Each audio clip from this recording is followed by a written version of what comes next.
Hi, am I audible? Loud and clear?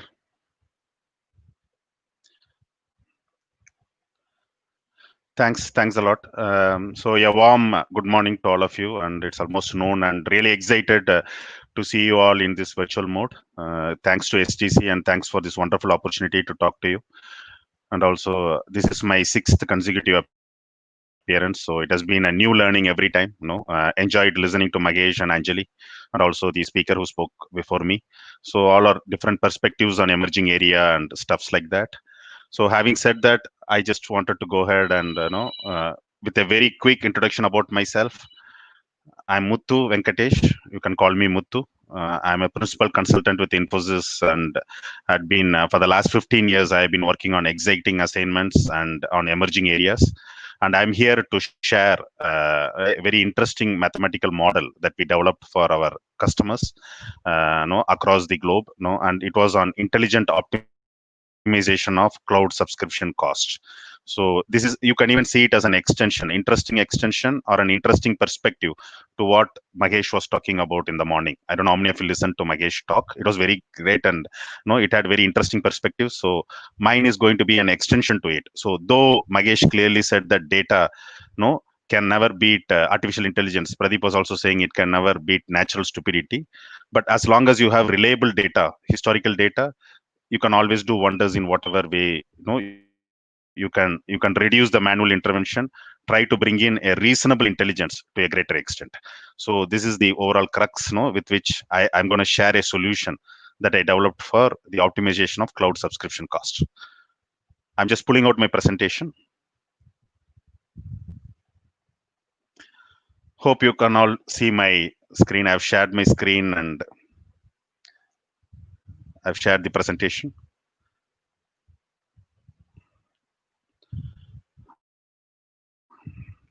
So I'll just start off with the presentation.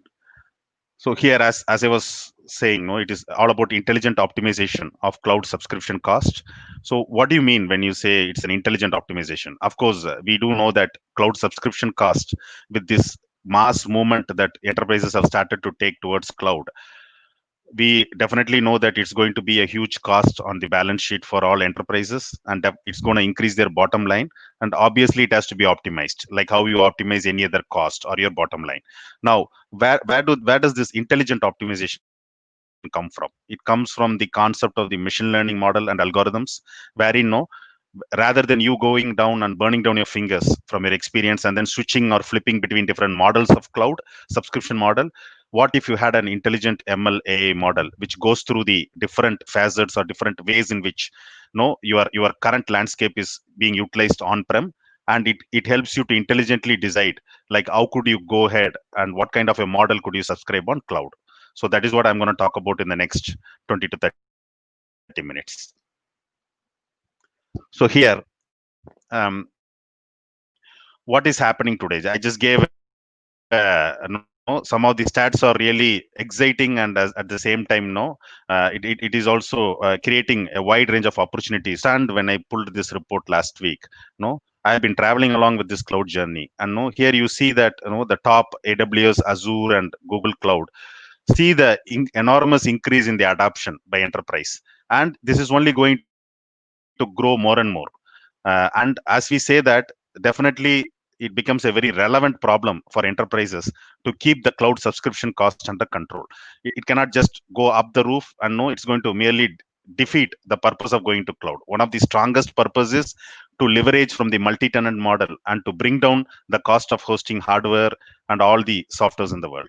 So that becomes a threat or a challenge to handle with this stats. We see that it's being adopted. The percentage in increase, the increase in percentage is very steady, and it clearly sends out a message that in 2021 it's even going to be greater. So with that, what could happen tomorrow?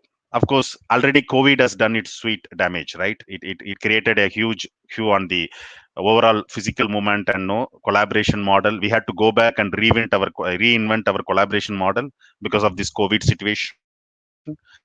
And what happened to us, there was a huge spike in the budget spending that enterprises had to do for the cloud. for adapting to this new model in the COVID period. People started collaborating remotely. People started working remotely, and no, this brought in the necessity of bringing in an infrastructure which could be accessed from anywhere at any time, at the same time at an optimal cost. So this is where no the need for your cloud becomes even more and more relevant, and COVID has only fueled this growth. And as you see, this spending might keep going up, and we definitely have to make sure it's optimized. And as a extension of facts, extension of evidence to this fact, see the how the planned spending that the different enterprises know how it has spiked. You see a huge spike. The greens are the increase in the planned spending that enterprises had for cloud. So we see that no, it's huge.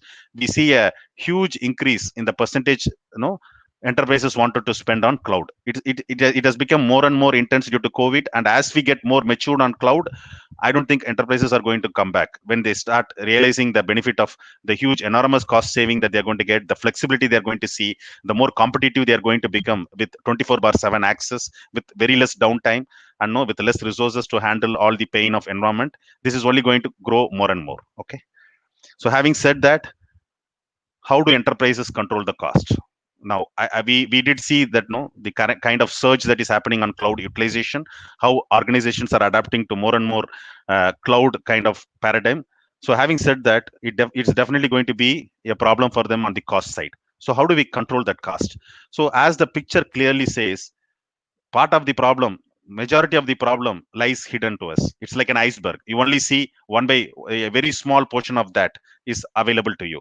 So let's just go ahead and understand how it is.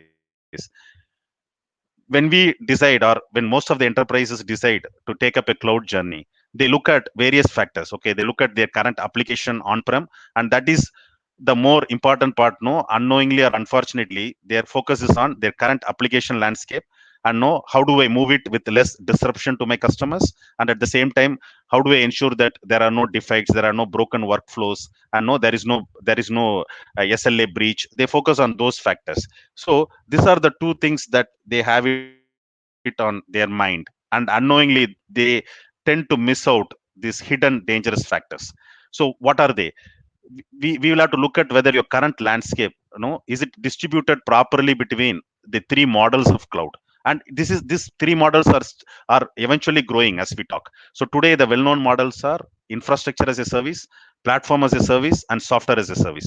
So have you split your on prem architecture or your on prem landscape properly between these three flavors? That is something no which most of the enterprises fail to do in the first go, and eventually when they burn their fingers in overpaying for an infrastructure wherein they could have gone for a platform or software, then they come back and revisit their model. So that definitely spikes their cloud cost. And also, should I turn on the subscription even when data streamed is getting validated? This was one interesting proposition we saw for one of our clients. We had terabytes, gigabytes of data, terabytes of data that was migrated to cloud, and we had to validate it for the first time.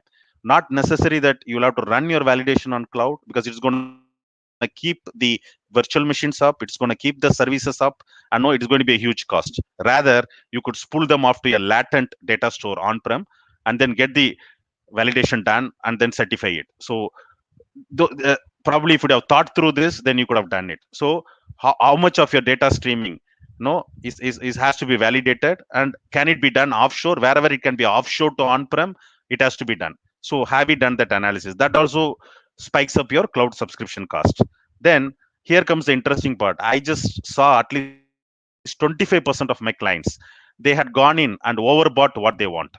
All they needed was a platform to host their data. All they needed was a piece of logic to be run on the cloud. They could have happily gone in for a software as a service or a platform as a service. But just for the ease of migration, or they didn't have proper analysis done, they just went ahead and hired a virtual machine, a complete virtual machine, and reinstalled a data mart, the platforms, whatever they wanted, and they were paying for the entire virtual machine's memory usage. And no, depending on in adding to the one-time cost when you go for a VM, depending on your usage pattern, your cost keeps ticking all the way. So it becomes very tough to manage.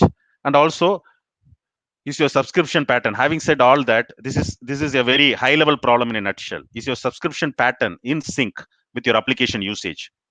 That is very important. Say you are just going to have a reporting platform which you use once in a quarter or once in 6 months for some compliance. Okay, just an example.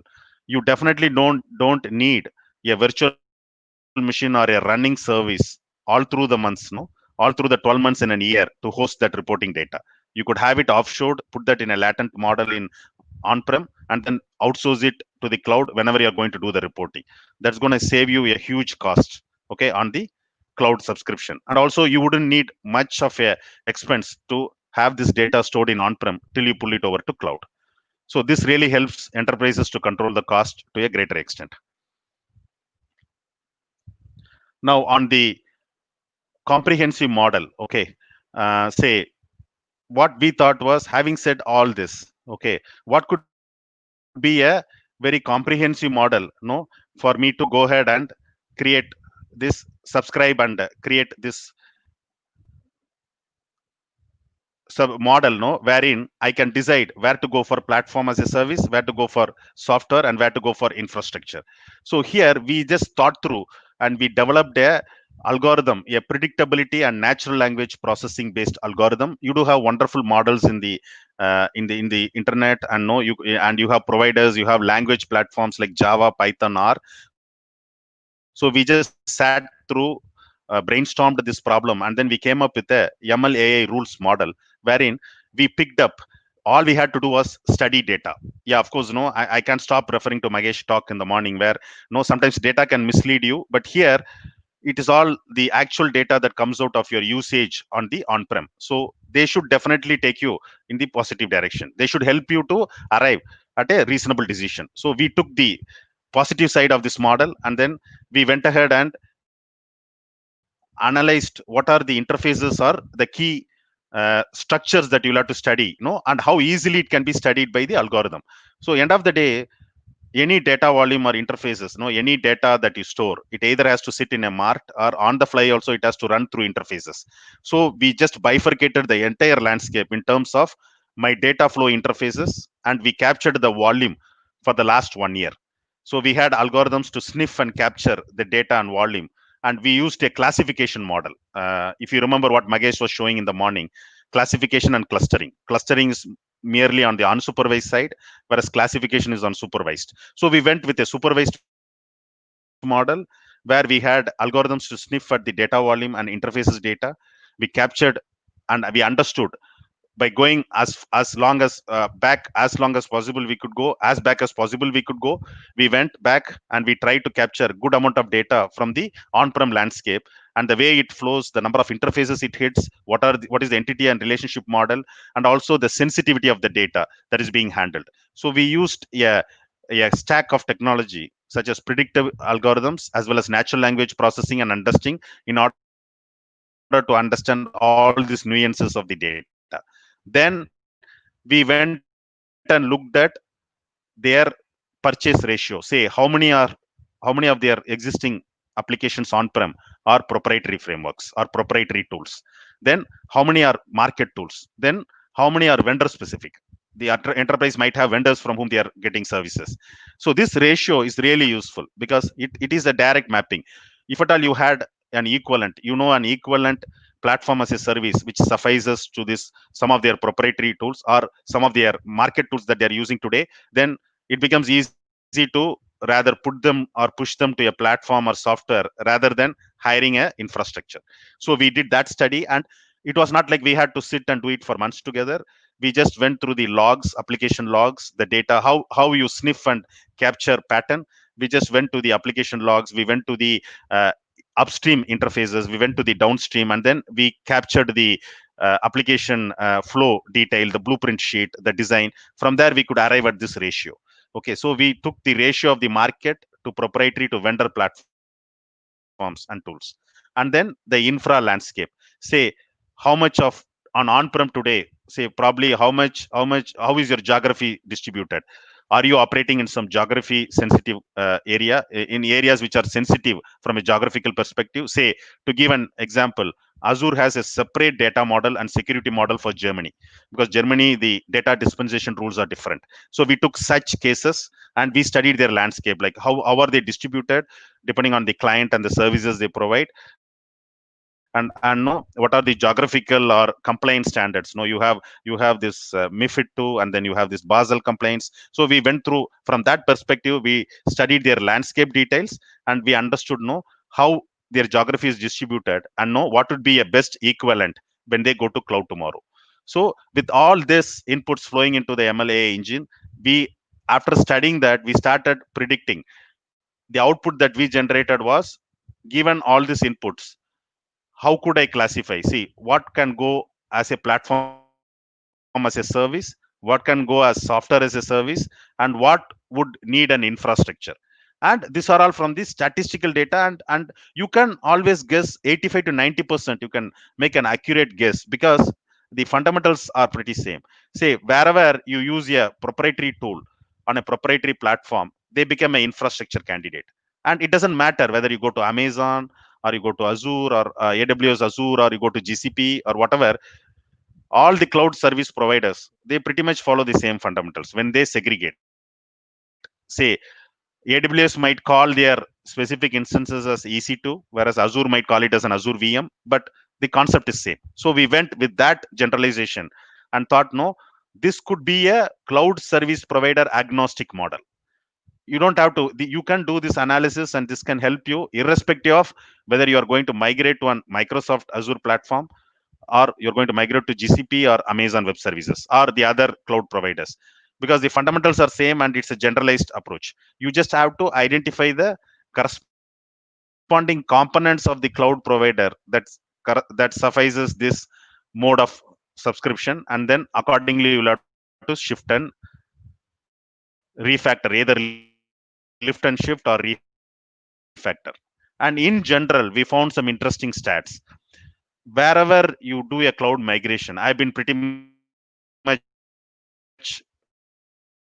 traveling with my clients for the last 1 year in this journey.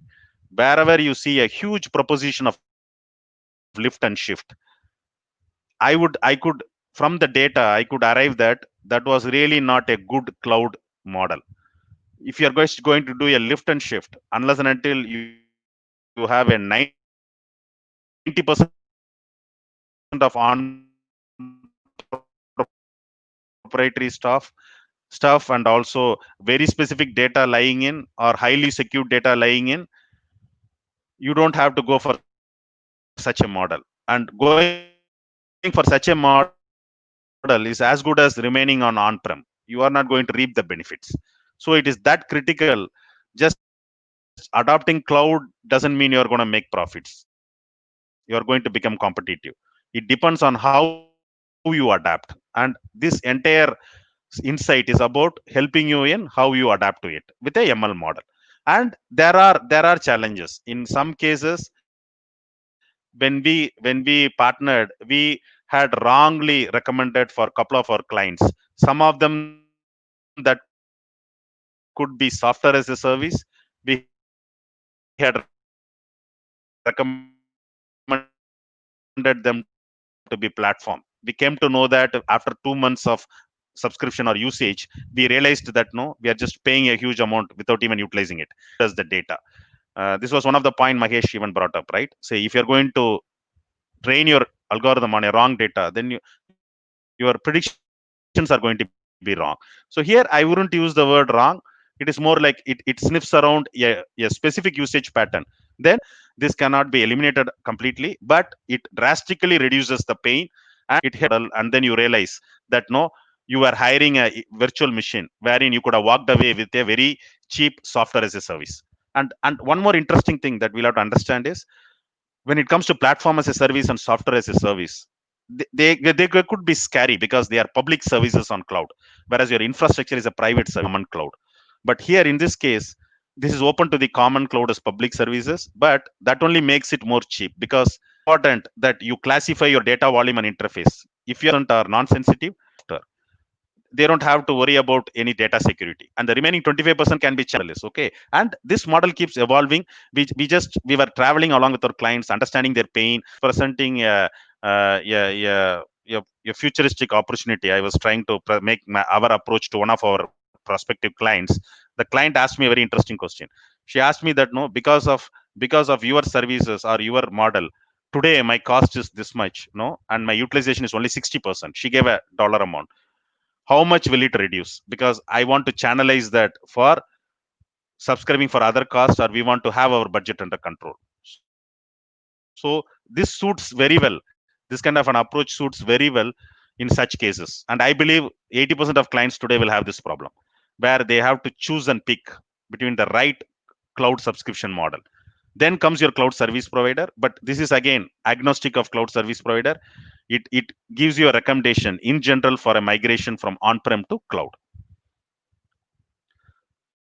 So some of this I pretty much covered. I was just talking about how the model worked. So we created a 300 point indexing model. It looks complex today, but nothing is complex. No, when you build it step by step, we were just traveling with clients and building this 300 point comprehensive model, where in the previous slide, whatever you saw, these are the three high level buckets in which we go and sniff data, and then we go ahead and create a 300 point indexing model where we understand each and every nuances of how data flows, the way they can be sliced independently, and then we go and segregate. So the model segregates the on-premise landscape, no, independent logical slices of workflow, aggregation of services at platform level, what could go in as platform, then what are the lift and shift components, and what are the workflows to SLA mapping. Say, why does SLA come in? When you go to a multi-tenant model, your SLA is only as good as the weakest SLA. So you'll have to understand that and know there are cases where it could go in as a platform as a service, but because of the huge stringent SLA, we have recommended for a lift and shift. But net, a profitable cloud subscription model would have a very less ratio of lift and shift. It's a very generalized statement, could not be true in some cases, but as much as possible, the more you reduce your lift and shift, then only you are reaping the real benefits of cloud. You are the more you subscribe to the public services on cloud, then it becomes, like you can turn it on, turn it off, and you are basically sharing the cost with the other tenants. It's a multi-tenant model. And as I said earlier, it's a CSP agnostic recommendation with split of on-premise components into your platform, software, and infrastructure. It doesn't worry about, whether which cloud service provider you are going on to, and what kind of an approach you're going to take. So this is the gist of what I just wanted to share, and this one I have encapsulated. Of course, it is not as simple as you see. As I explained, this is the main engine where, no, I was talking about uh, what all inputs come in. Then you have your natural language processing. It was a combo, it was a stack. We used a mix of natural language processing, natural language understanding, and then predictive models. And we did a very unique combo of supervised and unsupervised. We couldn't stick on to classification alone. We had to do clustering at some cases to decide on decision, to decide whether it could be a platform, software, or infrastructure. And some of the interesting inputs, no, I've just there are a hell a lot of inputs apart from this. I've just made it look simple. Your functional specs and know your interfaces, like what are the IPs or what are the port number in which data is listening. Most of them are available in your functional spec and documentation. So it's not going to be a overwork for the engineers to set this up. You will have to just get the right documentation and then add things here and there, look for some missing pieces, and then you can pass on to these modules. And then all the data marts, you just need access to the data marts, and then your defect dump. Any ALM, good matured ALM framework can give you that, and then your app interfaces. And this is just an indicative list. It could expand depending on how complex the current landscape is. So once you feed in all these interesting pieces, then you go ahead and configure and run the model.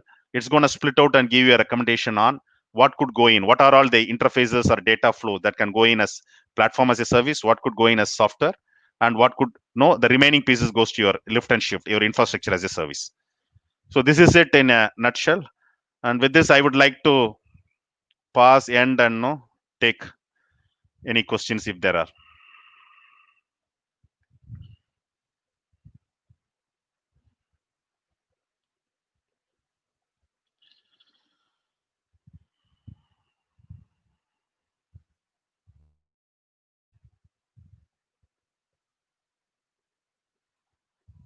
We still have 3 minutes, and I don't see any questions. Or feel free to get in touch. My contacts are there. Yeah, I just got a question. Yeah, that's a fantastic thing. See how we can decide cloud provider. See, before I go there, and there is one more part of the question. Any criteria for cost optimization for a particular cloud? I'm taking it as particular cloud service provider. Very interesting. See, I see it as an extension. The first thing is you are done with this model. Okay, you have a hybrid landscape where you are using some 20 proprietary tools, well-known 5 market tools, and then you are also using some of the ALM tools, or no, some you have hired your infrastructure from a provider. Okay, then you want to look at once you have decided the segregation between platform, software, and infrastructure as a service, then you have the ratio with you. Then you want to go ahead and decide the cloud service provider. It is in the works, okay, but it wouldn't be much of a headache. You just have to go and pull out. Say for example, Azure has a pricing calculator. A recommender also is there. I mean, AWS also has a calculator module which helps you in deciding what would be your subscription cost. But they don't help you in what to choose. They would help you in what will be your billing at the end of 6 months, 1 year. So once you have this split ready, you will have to do a study on the cloud provider on what are their PaaS, SaaS, and IaaS. Say, is Elastic Compute 2 is an EC2 instance more powerful than an Azure VM? How much do they charge for a 25 gigabyte memory with a 16 GB processing speed? So those kind of intricacies has to come into picture, but that wouldn't be much of a headache where you can collaborate with the service provider. You can, once you have this split, you can always get a quote from the three or four cloud service provider you have in mind, and then decide. But thanks for this question. We can even look at expanding our model, but one interesting fact why we couldn't expand our model to the CSP specific recommendation, we need a huge bunch of historical data. I just went through the market when I was doing this study, and no, we do need huge amount of historical data and a clear configuration blueprint from each of the service provider, because they would go in as input to your algorithm and helps you to decide. So that is something which is in the works. But for now, once you have killed the major animal or challenge of your split of PaaS, SaaS, and IaaS, infrastructure as a service, I think it is just something now, the next step to go ahead and then get the split of components and subscription in the cloud provider, specific to cloud provider, and pick and choose the best one.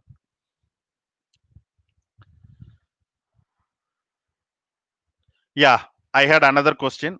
How are we to identify whether the ML model prediction is giving correct result?